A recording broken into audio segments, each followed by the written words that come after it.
Good morning, everyone. Lovely to see you all today on this not quite so sunny Thursday morning here in Birmingham, but it's great to have you all here today. So today then we're going to be shifting from idea overload to strategic focus, launching member-focused products that deliver real value and income.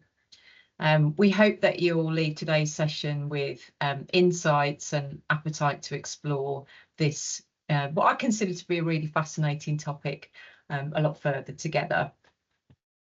So, okay, let's get into it then. For those of you that haven't met me before, I'm Jen Watkins and I'm the Professional Services Director for InterCloud9. InterCloud9 support clients across the membership and non-profit sector with thought leadership, consultancy services, and transformation services. I will hand you over to my colleague Motaz to introduce himself. Sorry, I was on mute. Hello, everyone, and good morning. My name is Motaz, and I am a product and strategy consultant.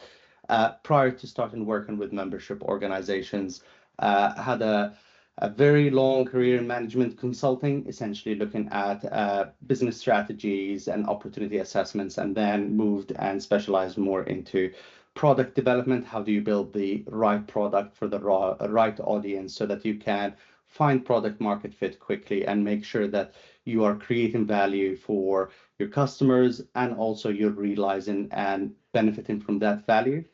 And lovely to meet you all, and hopefully we can take you today through a session that you might find insightful and will increase your appetite to explore this topic a bit further. Yeah, thanks, Motaz. I hope so too. If you do have questions as we go through today's session, we'd love to hear from you. So please do pop those in the chat or the Q&A, and we'll keep an eye on those and address any questions as we go through, if that's appropriate, or at the end of the session. We have got some polls as well embedded throughout, so we'd really love to hear your views as well. So we'll launch those as we get into today's session. So I'm just going to hand you over to Motaz to talk you through what we're going to be covering today. Thank you for that. So we thought we'd start the session by just explaining the macro view of where product strategy fits in within an organization. So we all know business strategy is at the top level, which explains why organizations exist, where they compete, and what they do, what is their mission. Then after that comes the commercial strategy, which essentially explains how we plan to create value, to capture that value, and also to realize that value through sales, marketing, product activities. And then finally, you have the marketing strategy, the sales strategy, and the product strategy. Oftentimes in membership organizations, you don't find a very clear and articulate product strategy. And the reason for that is because these have emerged over time, over a very long time. And so we're very focused on marketing and sales, where product strategy sometimes can often fall from your scopes. Now, if you think about it in terms of questions, the marketing strategy often answers the when. When are we going to market this? When is the right time for us to take this product to the market? Where sales strategy often says, where are we going to focus our effort? Which markets, which territories we're going to be focused on?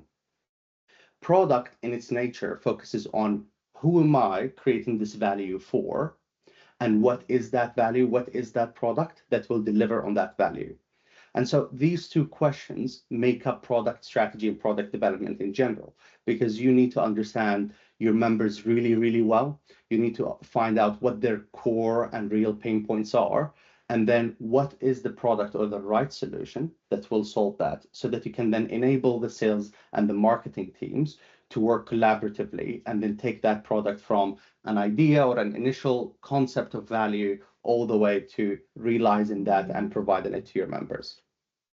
And what this usually does, it gives you, first of all, an alignment to the mission, because product in its nature is translating the business mission into value for the members and for its audiences.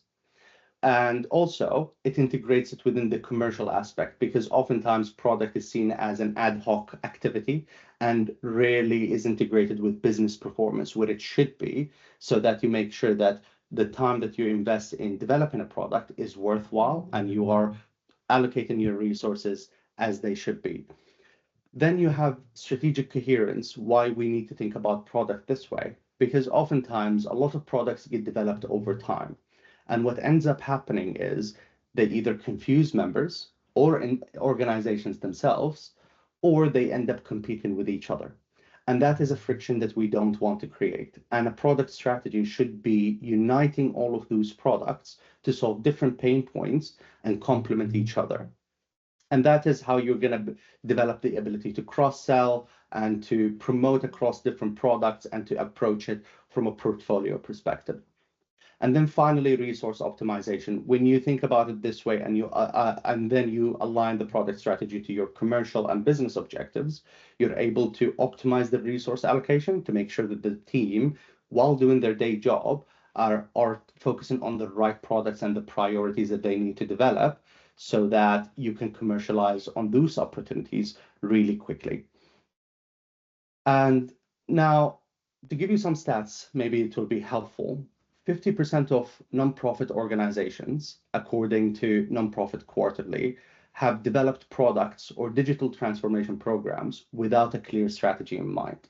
That means 50% of all of these organizations have made major investments in tools, platform, even maybe digital in itself, without having a clear purpose over what is that pain point and what is that problem that this investment is going to solve for their audiences.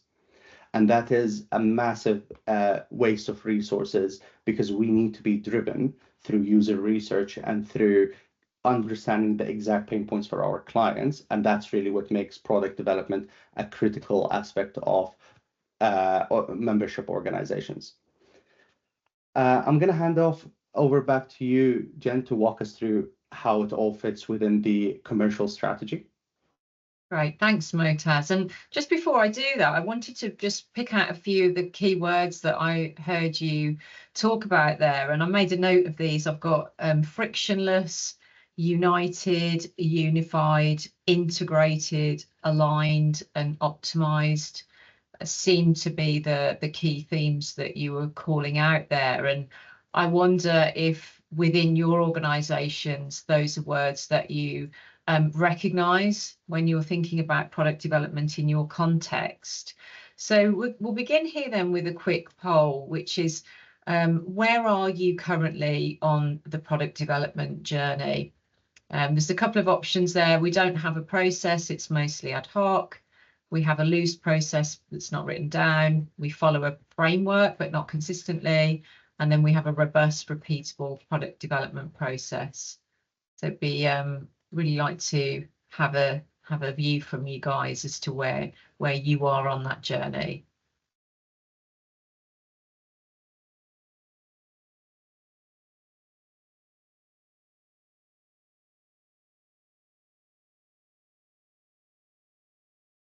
Okay, that's really interesting. So the vast majority fall into the category of we have a loose process, but it isn't written down, and that really chimes with my own experience of working with membership organisations and charities. So there's some consideration to the need for product development, but it's often something that's evolved over time quite organically and in a fairly unstructured way. And Motaz, I wonder what your reflections are on that, what you've seen with the clients that you've worked with. It is very similar. Many organizations that I've worked with have a concept of at least how we can go about product development, but it's the execution then that fails, because then everyone starts developing the product in silos, or they forget that initial process, and then they end up building something completely different from what they set on. But this completely aligns with what a lot of organizations I work with have in place. Yeah, great. Okay, thank you for that. Yes, I'm just going to connect what we're talking about today with our previous webinar. So this is webinar 2 in this series around the whole topic of commercial strategy. And I wanted to just bring our attention back to what is commercial strategy, and a reminder of where product development sits within that broader commercial strategy. And that picks up on those points that Motas was talking to a moment ago around the importance of product development being unified and integrated and tightly woven into an overall organizational strategy. An organizational strategy, of course, includes, it's not the only thing, but includes commercial strategy as well. So I've just popped this slide up as a brief reminder for what do we mean when we're talking about a commercial strategy. And in the diagram here, you can see that the commercial strategy or development of a commercial strategy is intended to be a cyclical process. It's not something we do once and put it down, but it's an ongoing process. And that begins with that landscape and opportunity analysis. We would encourage that to be what we call an outside-in perspective.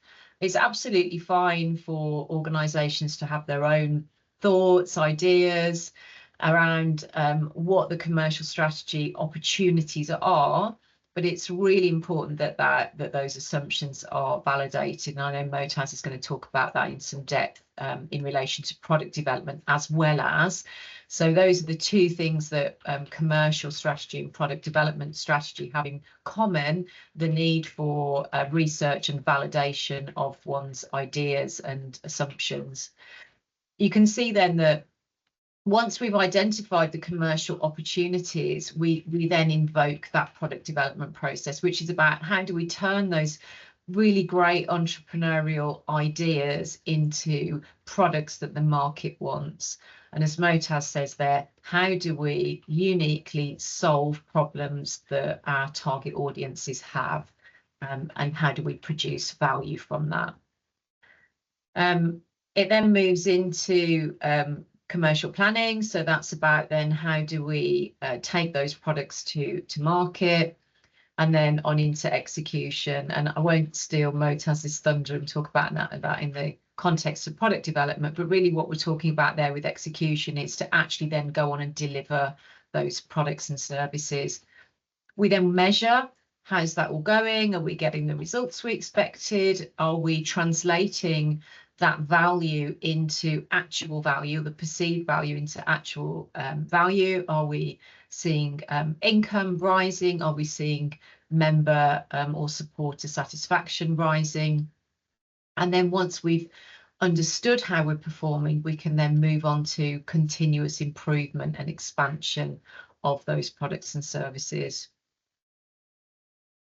And then again, just to finish on here, a reminder of where product development sits within that broader commercial strategy.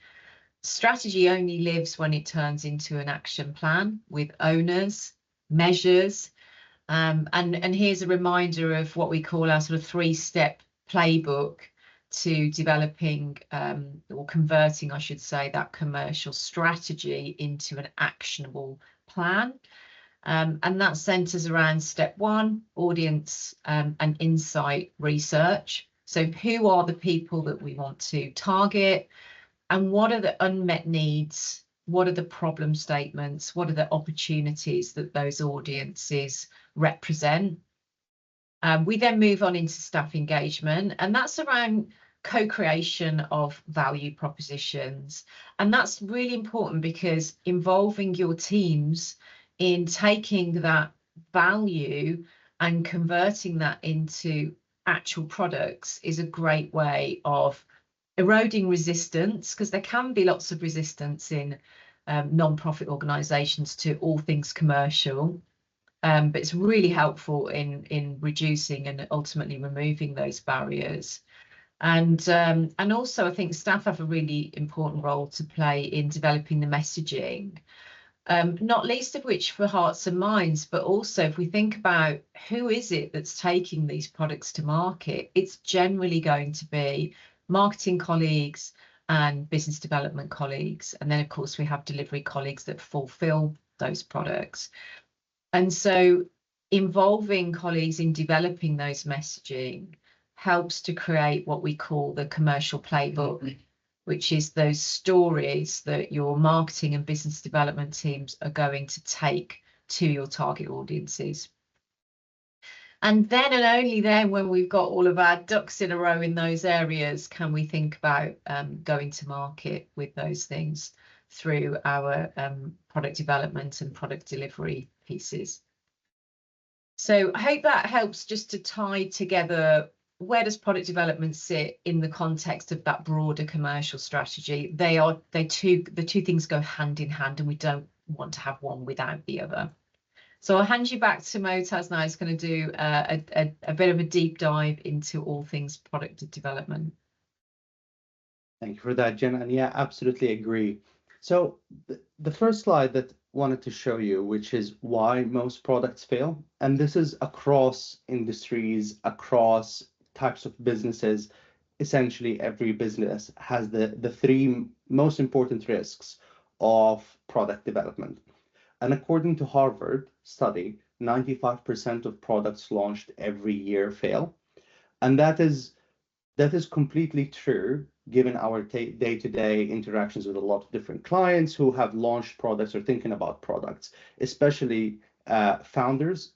Worked with a lot of different founders who had this idea about a problem that they have experienced, launched a quick survey, and then the product just didn't go anywhere. And a lot of other venture capitalists as well say, I don't know what is the right answer, but I know that the founder is wrong until someone buys your product. And that is because they are actually solving the wrong problem. So for instance, you have a problem with, for example, your computer. Someone might say, okay, my solution for that would be to develop a digital app to tell you what that solution is. But maybe it's actually not. Maybe that person who had that issue with their computer just wants to ring up someone and just figure out how to troubleshoot it, or just want to watch a YouTube video. Essentially, how we understand the problem becomes the most important risk to manage and to validate, so that whatever we build is what customers want. Otherwise, we have an understanding of the problem, but completely the wrong solution for it. And that's one of the biggest risks. Now, assuming that we identified that need and we spoke to the members, the second biggest risk is listening to the loudest, not to the representative. And that is another common pitfall that we have, where, for instance, someone in the board will say, I have a vision of this product. Some very like a tiny minority of members would say, we really want you to develop this digital transformation. And we take that and we interpret it as all of our members want this. And what we really need to be doing there is pause for a second and really look at the numbers and look at it logically. How many of our members are saying this? Can we understand if the rest of them actually want it? What does this product intend to solve? What is the problem? And that helps you avoid listening to the loudest and then building just for the minority of your members. And then the final one is underestimating complexity. In theory, you think, okay, I understood the problem. I have this idea of a solution. Let's go build it. But oftentimes that really needs a lot of conversations amongst your team, with members, and a lot of effort put in to just make sure that whatever you're pursuing is actually worthwhile. And also there is a lot of different governance if you want to implement agile, and just to make sure that everyone is on the same track. So those small ideas in the beginning often spiral into something no one can build, and they become more problematic than they actually are. For example, your members might say, okay, we want an online portal. So you think, okay, that we just want a simple online portal. But then 3 months down the line, it ends up being this massive thing with different integrations, £300,000 down the line, and no one understands the value proposition of it anymore. And so we really need to, first of all, understand that complexity in the beginning, understand the value proposition, and understand who actually wants this amongst our members, who is our audience. Now, although these are the top three, they're not the only limited ones, because these three shape what we call product market fit. And that's the most important thing for any product practitioner, which is to find where the product market fit is. And if you find it, you have a successful product. Now, we're going to look into what actually happens right now in product development, what is the life cycle from our experiences, and then to show you how we can change that. But first of all, I think, Jen, would you like to ask a question here quickly about, yeah, go for it. Great. Thanks, Motaz. And all of those things have resonance, right? I've seen and done all of those things that you mentioned there. And I think just to make the point as well that we hear about products a lot in the context of digital and digital transformation, but actually what we're talking about today applies to all products. So that could be, you know, a training course that you want to launch, it could be a new conference, it could be a new qualification, and you can apply this methodology to any and all of those things, and we would really advocate for that. So I'm interested to hear from you about your own experiences, about the sort of pitfalls that you might have experienced in your organization or perhaps in roles that you've held before. What's the single pitfall that your organization, if you had to pick one, has fallen into before? Built a solution in search of a problem to solve, under budgeted delivery costs, launched late and missed the demand window, priced too high or too low for the value, and neglected post-launch evaluation. So what would you say is the most sort of common issue that you've experienced? Let's give you some moments to pop your thoughts into the poll for us.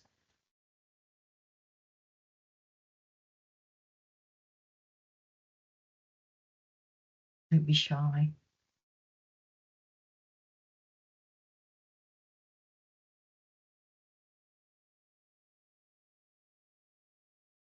Let's give you another moment just to read those responses and ruminate on which one speaks to you the loudest.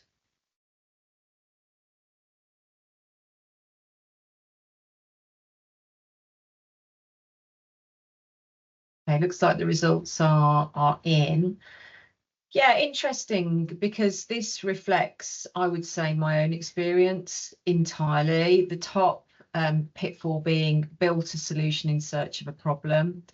And that's what we see an awful lot of. There's masses of enthusiasm and knowledge in organizations, and the temptation then is to anticipate products that we think the market would want, that we think our audiences would want, and then we try to figure out how we're going to take that product to them, and, if you like, create that connection between perceived problems and product. That often fails, as Motaz has already described. And then the other one, which I think is linked to this underestimation of complexity, the second most popular answer was launching late and missing the demand window. I suspect that that connects back to that point about product development being often much harder than we envisaged, and therefore the time it takes to get those products out to market often takes a lot longer than we thought. And then the world has moved on, that problem no longer exists, or exists to the same extent, and, you know, hey ho, we're into product failure territory. So yeah, some really interesting reflections there. I'll hand back to you now, Motaz, then, to take us further into the journey. Oh, thank you for that, Jen. So the reactive product cycle. So I'm going to go through this process, which is based on a lot of the observations that we have made. And let us know if you find this familiar, because I think a lot of you might resonate with this. The first step is a trigger of an idea or some enthusiasm. You get a complaint from a customer that says you don't have something. Then you start thinking, okay, we can do this solution or that solution. Someone makes a request from the board, or a team member has this bright idea. It's met with a lot of enthusiasm. Someone then writes up a paper of, this is what we're going to be doing, this is what we expect, which goes to SLT, gets approved. Maybe there is a budget approved with it as well. Happy days. And then you go straight into build mode, where you're scoping what you need to build. You build it really quickly. Maybe you adopt an agile approach to say, okay, we're going to build and test and learn. And then you go straight into launch and promotion. But then oftentimes what happens is you get low engagement, low adoption. because you send everything out there, you put a banner maybe on the website or a small campaign online, and then it's an internal milestone, but we are hoping for someone to find this valuable because of all of the effort that has put into it. But oftentimes we find that there is a disappointing uptake. And then we decide, okay, we need to rework this and approve it with even a bigger budget, or we completely drop that product, or even just shelf it, keep it there alongside all of the other products. But even then, we call it a learning experience, but there is no structured lessons learned that we can adopt and implement later on of what did we do wrong that actually we can avoid next time. What is the lessons learned that came out of that, and how are we going to implement them and integrate them into our processes? Usually what I found is that teams have a retrospective, okay, what happened, what went well, what didn't go well, and then that is maybe documented in a PDF, and that's the end of it. There is no integration in the wider business process or culture of the team. By the show of hands, how many of you feel, how many of you does this resonate with?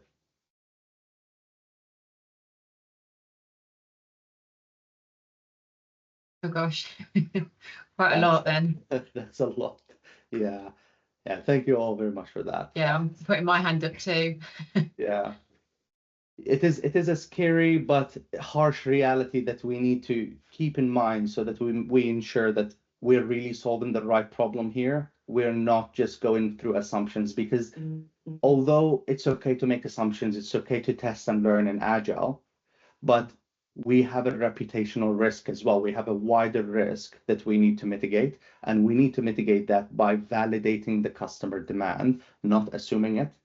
That is the one thing that kills products really early, is the assumption that someone wants my product. Right, so we can go to the next slide where we're talking about cross-functional success. So we understand that there is a problem with the process, but actually the core problem here is the cross-functional success. If you want to develop great products that win, you need to have cross-functional collaboration embedded in your organization. It's not a nice to have, it's a must. Because if you don't have it, what you'll find is either you're developing products in silos, or sales team developed a product because that's what the customers have been telling them, and they developed it just to sell it, not for the business and the entire mission. Or marketing is maybe developing a product that they can easily publish and market, or even delivery that is maybe easier for them to deliver. But cross-functional collaboration is actually all of these teams coming together to solve a problem, and product acts as a facilitator to those conversations. So a product person usually comes in, not actually to develop the exact product, but to work with all of the teams and make sure all of the stakeholders have the same input, to balance all of the equation and to make sure that the product is for the customer, not for the business and the internal departments. And so we like to think about it this way. Product defines the right product. Marketing tells the right story. Sales reach the right people, and operations deliver it the right way. And I really love that. It's just nice and clear, isn't it, where those lines of responsibility sit? Absolutely, absolutely. And the core thing here is for all of them to come together and have that conversation, because if they don't, that is when one of them will be missed. And if one of them is misaligned, the whole thing suffers. So we need to make sure that cross-functional collaboration is embedded in the organization.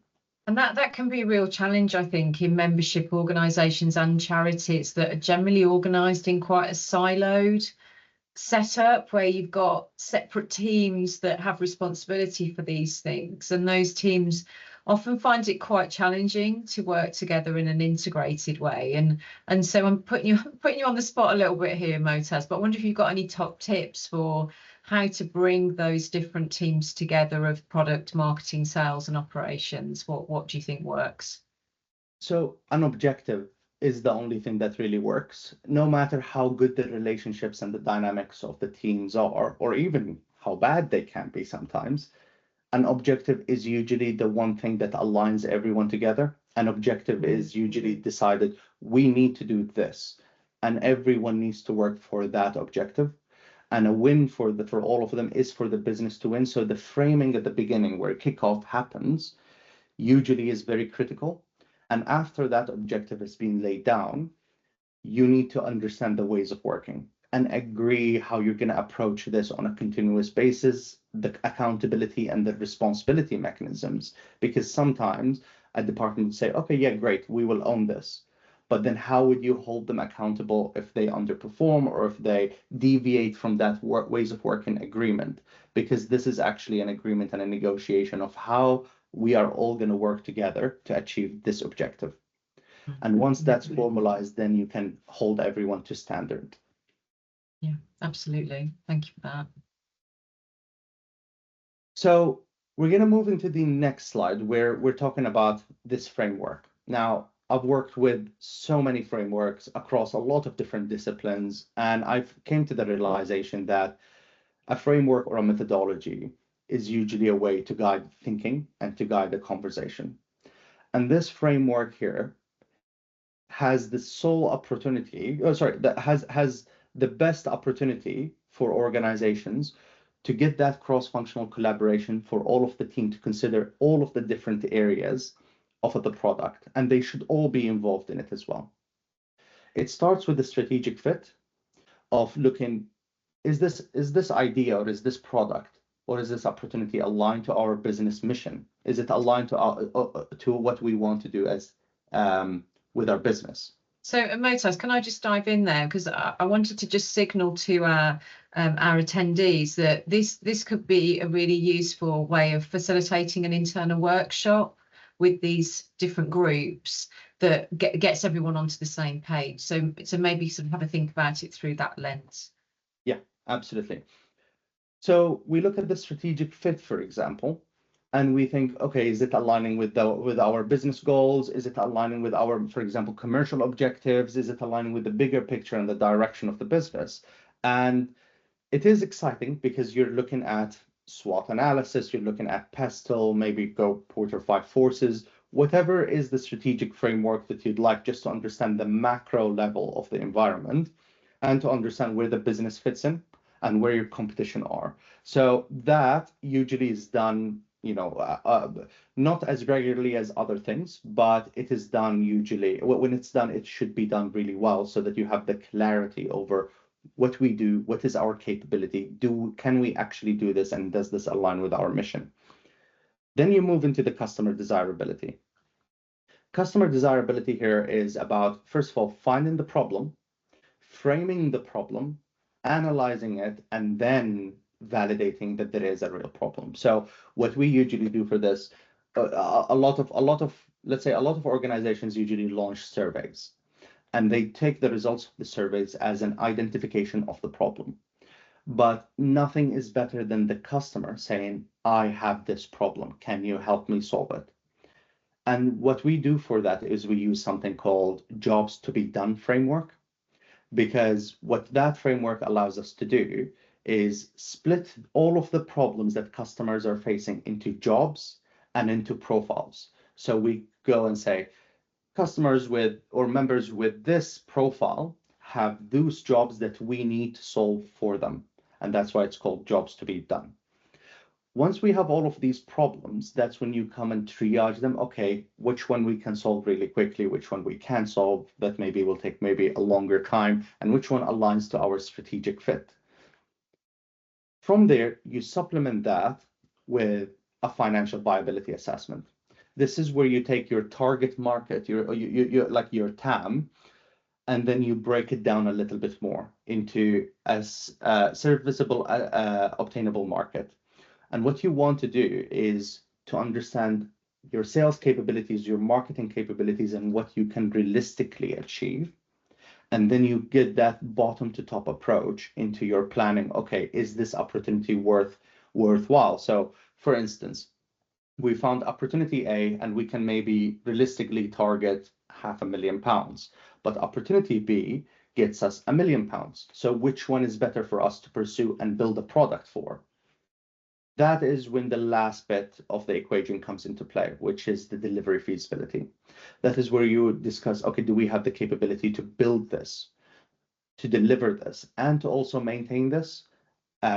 So you need then to think about something like skills matrices or something around buy versus build versus partner. So a lot of the different frameworks to say, okay, based on our capability and based on the customer, what customers want, we can realistically target the 500,000 product better than we would do for the 1 million.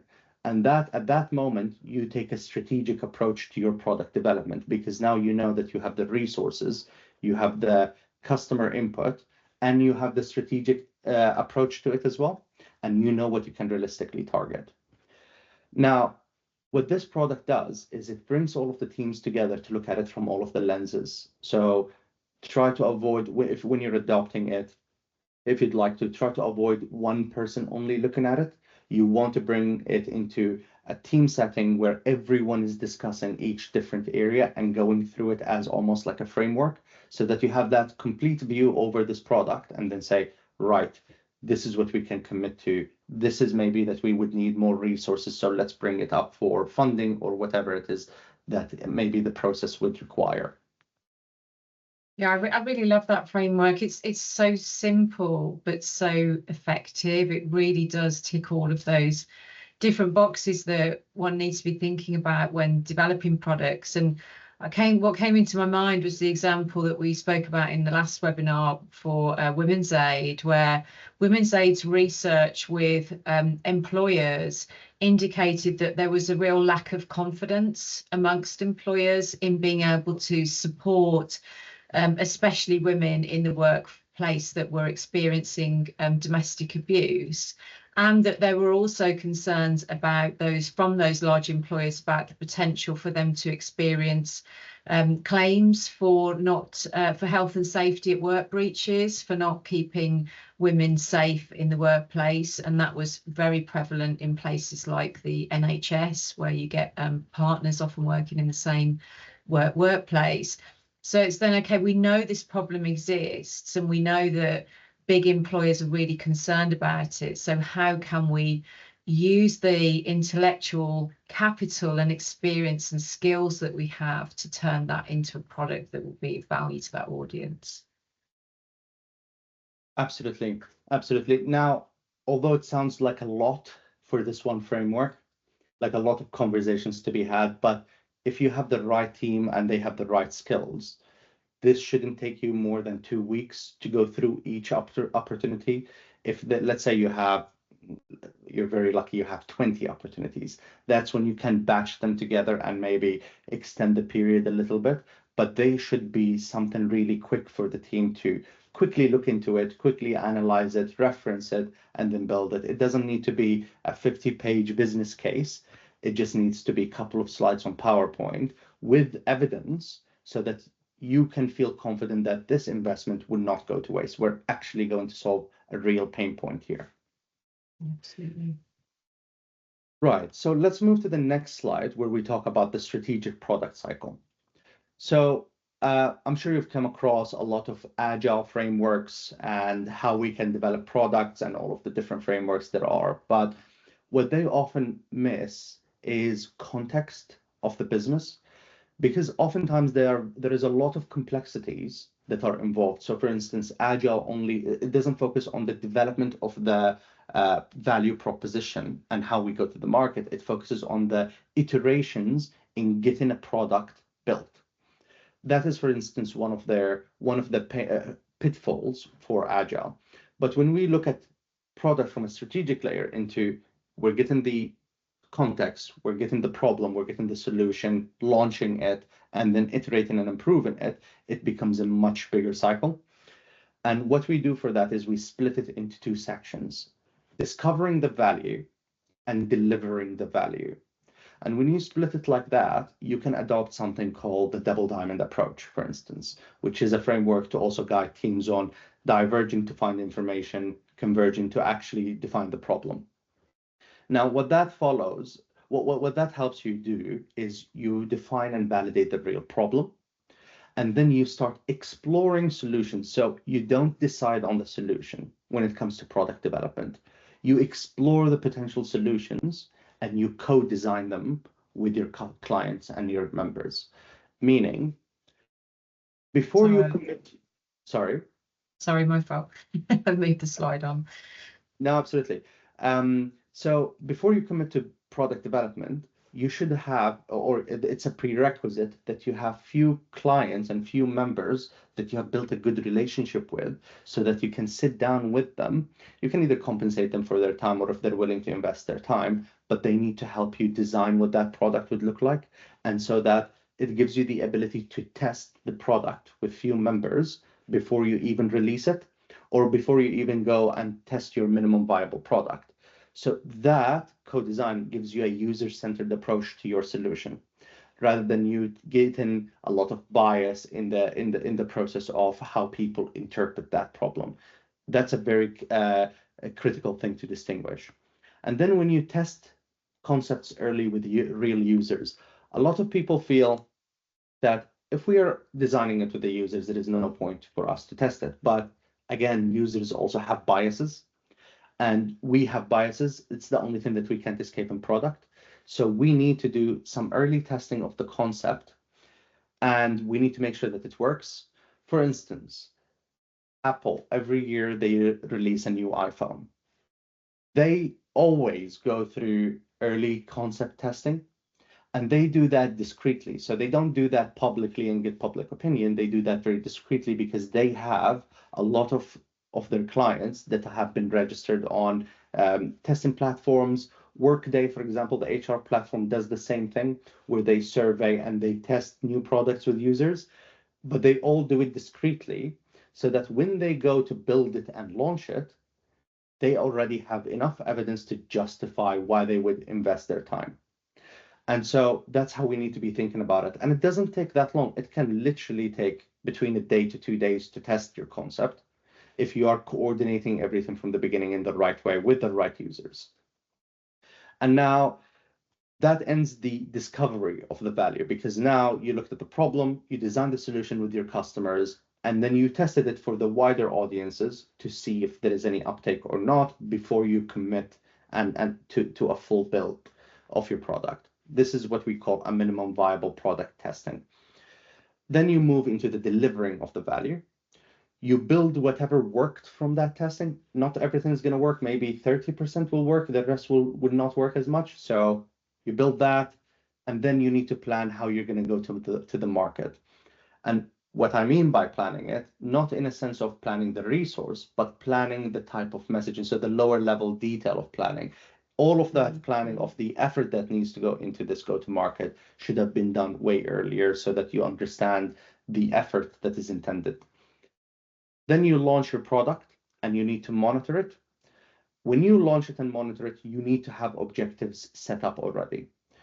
We like to use the framework objective key results, which combines KPIs with an objective and explains why those KPIs are important to achieve that objective.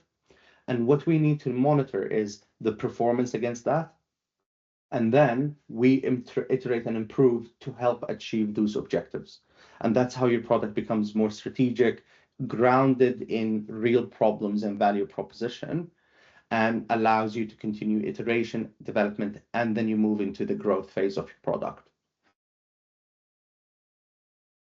So, Jen, would you like to add anything before we move to the next slide? I think really just to underline those two key points there of discovering the value, being separate from delivering the value, and really keeping those two disciplines very separate. Obviously, of course, one flows into the other, but really focusing on fully discovering the value of a product before you go into build stage. Absolutely.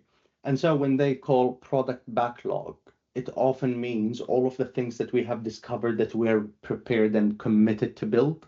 So the product manager's job, or heads of product, usually tries to find as much time and resources to go through that discovery phase, so that they can commit to building something because it's grounded in that evidence.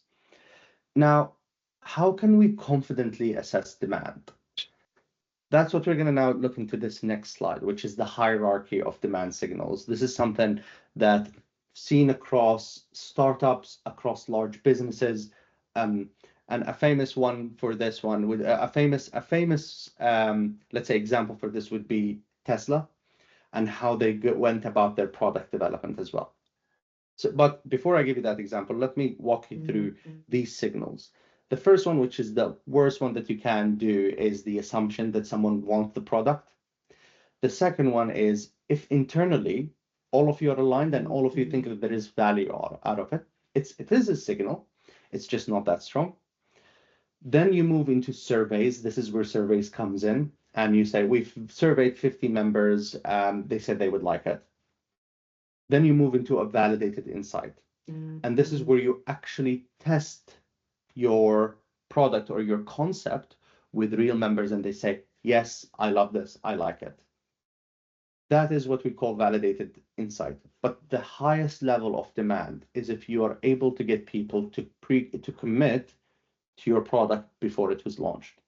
And this is what Tesla did when they launched their Cybertruck. If you remember from a while back, they launched the concept to everyone and they said, register your interest without any commitment. And within a day, they had over 500,000 interests, people who demonstrated their interest.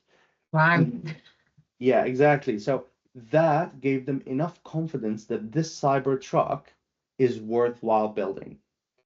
But if they didn't do that, they would always live in fear. Does anyone want a bulletproof truck that you drive on your day-to-day? They would never have that answer unless people told them, yes, I actually would want that. And some people also put some deposit into it so that they be the first that receive it. And that's really what made their products a success. That's also why you find a lot of founders usually use this approach where they say, commit today and you will get, for example, a lifetime approach, like a lifetime value for this product, or here is a product, use it for free, and if you like it and you're willing to pay, let me know and we'll talk a bit further how I can make sure it's worth your time for supporting me. But in membership organizations, this is when you show, for example, if it's a training session and you show it to, let's say, one of your members or one of your clients, and you say, would you buy this if it was a standalone? Would you want us to come and deliver this for you? And they say, yes, actually, we would like you to do that. Then you go, okay, there is a massive demand here. Whether we do it or not is a separate conversation. Whether we get, we do it at a loss even is a separate conversation. But what mattered is someone had enough interest to commit to your product before you even built it.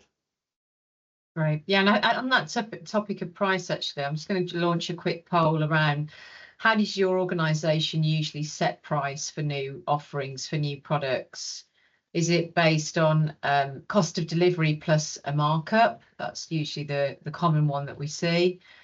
Is it based on what your competitors are doing? Maybe what they're charging for training courses or conference spaces? Is it based on willingness to pay research, the sorts of perceived value areas that Motaz has just talked through there? Is it based on tiering, so membership bundles, or do you mostly offer your products free of charge? So drop us your thoughts on that one, if you will, into the poll.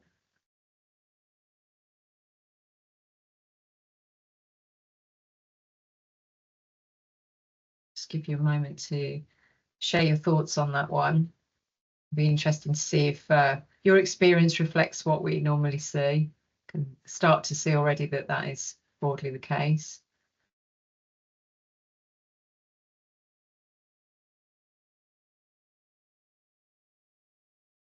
Yeah, so just edging out in front there is we mostly offer products free of charge, and we see that all the time, that there just isn't that confidence that audiences are willing to pay for a product. So the tendency then is to offer those things for free, and we're kind of doing that today, right? We're offering this webinar for free because we think that it's an opportunity for us to share some value, and we hope that leads to our audience, you guys, being more engaged with what we're doing. So in a sense, it's a bit of research, if you like. But there is also that thing in my head of, well, webinars are often offered free of charge. So is it reasonable to expect people to pay for that? Probably not, especially in a sector where money is at a premium. So yeah, it's interesting to see that for many of you offering those free products, I guess is that you hope that that leads to other opportunities, right? And then the other one is cost plus markup. We see this a lot in the not-for-profit sector. Finance teams work out what the cost of delivery is for a product, and then we'll mark that up by typically anywhere between 5 and 15 or 20%, and then that's the price that gets charged without really having done a huge lot to validate that with the audience. So yeah, thanks for sharing that view, and I'll move us on to the next slide. Right, interesting. So this slide gives you some of the execution pitfalls and the product fallacies that we go through, and what you need to maybe keep an eye out as you approach in product development. I'll just go through them, but you'll get something that is more in detail later on. But the first one, which is the most risky one for any product development, is field of dreams. That's what we call it, which is let's build whatever it is that we want to build, and people will come. No, they won't. You need to build it for them. And I think we've went through this today a lot. The other one is the perfect product fallacy, is waiting until the product is too perfect for us to launch. That is really why we do the testing, so that we know what is actually working and just commit to building that and launching that. And that's then where Agile really kicks in, and then you can develop everything iteratively over time. Sunk cost spiral. I'm sure you're familiar with this, and this really happens when you have invested 200, 300K, and then you keep investing 50, 60, 70 without really understanding when this might finish and what does good look like. And that often comes from poor research and also poor objectives. Then the vocal minority trap, which is when 3 members said that they would leave if you don't have this product or this training, and then you invest time to just satisfy them, really. And then the digital fix fallacy. This is where every solution that we think nowadays is going to be digital will fix it, but now more recently, AI will fix it. Oftentimes it's not going to fix it. Oftentimes what really fixes it is a solution ingrained to that value proposition, to that problem. AI, digital, whatever it may be, is just the mechanism in which you deliver value rather than the product in itself. Now, when you are executing on your product, you need to make sure that you have the user needs and the problems. You need to ensure that you don't start with the solution, you start with the customer and what is their need. You need to have a good understanding of what is your delivery plan and what are the resources that you would need in order to deliver this, at least even what is the capability and the skills that we would need. And to also plan for your go-to-market, because if you develop a product without an idea how you're going to actually get it to the market, then you're going to have a big problem down the line once your product is ready to go, because no one would understand how should we now launch it, or maybe it was developed in a way that doesn't allow it to be launched effectively. So you need to have that conversation early on. Then we move into success metrics and outcomes. What is the outcome that this product intends to achieve? Not necessarily we need to generate revenue from it, but what do we want to achieve from it? Do we want to increase retention by this product? Do we want to increase cross-selling or referrals? Whatever it may be, we need to have that outcome documented and success criteria and metrics measured against it. And the final one, which a lot of people, let's say, not aware of, and some might even face some resistance if they want to implement it, is a product management governance. A lot of people think because we are agile or we want to adopt agile, we shouldn't have governance in place. And that is completely wrong, because agile is a mechanism for the team to work without restrictions. But governance is the thing that still inspires if this product is worth investing in, if we need to pivot, and if there is any risks that we want, for example, SLT to act on or to rectify quickly. And so product management governance is usually structured around a weekly or a bi-weekly call with everyone in to explain everything that has happened about this product and how we can go forward. It's a chance to bring everyone in together and just discuss objectively what this product is doing and where it's going. Yeah, and just making sure that those objectives are on track to be achieved, right? You know, making sure that we're measuring the right things and that the measurement signals are giving us the right signals that we should continue. Yeah. Out of curiosity, show of hands, how many here have, let's say, fell into one of these pitfalls or one of these fallacies?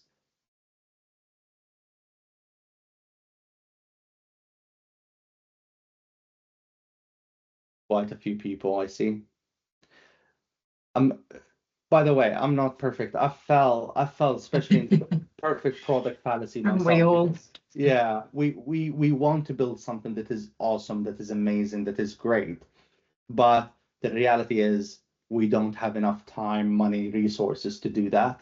And if we do, we're gonna just miss the opportunity and someone else would do it, and we'll get there. So it's something that we just need to keep in mind and just to really sit down with ourselves. I don't know, in the morning run or in the meditation session and think, oh, am I doing this wrong now? Let me pivot now. Let me reverse and just think about this in a more structured way. So moving on we're to just a bit of a time check, Motas. We're on the wrap Yeah. up now. We've got a couple of minutes to go. Yeah, so moving on to the last slide then, and thank you for that, Jen. I want you to do a little bit of an experiment to see if your team is aligned on this entire concept of strategic product development, or if they are just busy with a lot of the different things that are, let's say, going wrong throughout the day. Try to drop them a quick message and just ask them one of these 3 questions, or even the 3 questions, and just see what they say. There is no right or wrong answer, but what you want to measure for is, have they thought about this? Do they have this information anywhere? Is there mixed answers, or are they all confident and similar? And that is how you just ensure that they are all aligned, that they are clear over what they're building or what is the intention behind this product. And if their answers caught you off guard, just remember that even the best teams often get this wrong. There is a consistent need for you to align continuously and almost weekly, and to make sure that the team is working cross-functionally. And those questions are essentially, what is one interesting insight that you spoke with members this month about? This makes sure that they are actually speaking to members continuously. What is the lifetime value of our average member? This looks into the business case and the viability aspect. And then how do we decide what gets built and who's involved? And that looks into your governance and your delivery processes. Have a sense check with your team and see what happens. But and moving to the last slide, if you feel that any of this resonated with you, and you want to connect, you can reach out to me on LinkedIn, and I'm happy to connect anytime, and Jen as well. Or even feel free to reach out to the website to have a 30-minute call just to bounce ideas or essentially get some practical guidance, really. And before we end the session, I'm handing it over to you, Jen. Yeah, just thanks everyone for your time and attention this morning. I hope that was useful. A little bit of a canter through quick at the end there. Please get in touch. We're here to help. We're very happy to jump on a call, as Motas says, and talk about how we might be able to support you. We will be sending out some resources towards the end of next week. Product development how-to guide, along with the recording of the webinar and the slides as well. So we hope you'll find that useful. And we wish you a wonderful day. Hope to see you again here soon.